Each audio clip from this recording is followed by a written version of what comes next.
Hey, it's Jesse from Sava Press, and I just wanted to take a few minutes to talk about my novella, Appleton's Abode.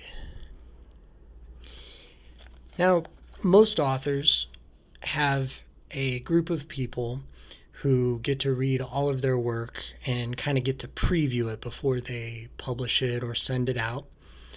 And for me, there's about 3 or 4 people who get to read all of my stuff, and every one of them has said that this is their favorite of anything that I've ever written.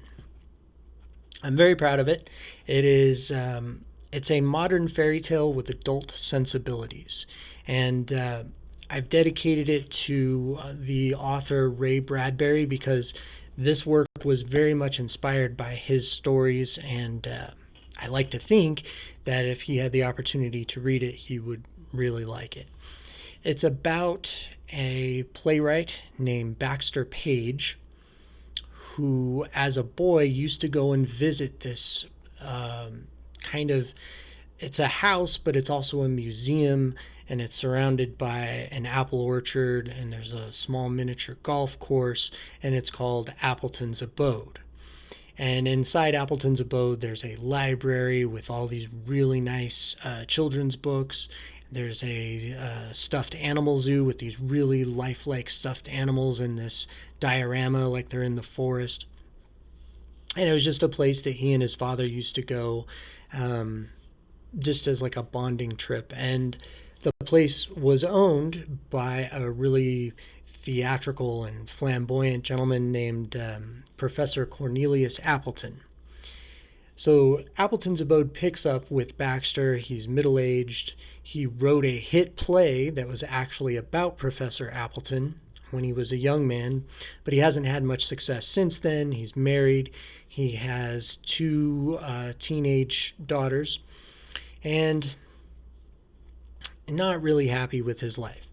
Until one day he gets a letter in the mail from Professor Appleton, and it's kind of a posthumous letter that Appleton wrote to be delivered on the event of his death, and basically tells him that he is leaving the abode to Baxter. So obviously this comes as a big shock, and he has to go to the abode to sign the papers and take ownership of the house. Now Baxter's wife, Rita, who out of all the characters that I've created in all my stories and my books, I have gotten more feedback on Rita than any other character that I've ever written about. And when you read the book, I guess you'll see why. But anyway, she's not a very pleasant woman or a very pleasant wife, and she's very unhappy with this acquisition, and she doesn't want to keep it and doesn't even want to stay there. And Baxter's 2 daughters are of the same mind. They find the place creepy. They don't like it. So they have to stay there for at least one night. And of course, Baxter's just in love with the place. Just seeing it again, it brings back his entire childhood and all his memories. And the abode itself is kind of alive. It has its own very tricksterish sort of magical aura around it. And basically it comes down to whether or not Baxter wants to accept it and become the owner and sort of live in that magical world or not. And his wife definitely has her own ideas about what they're going to do.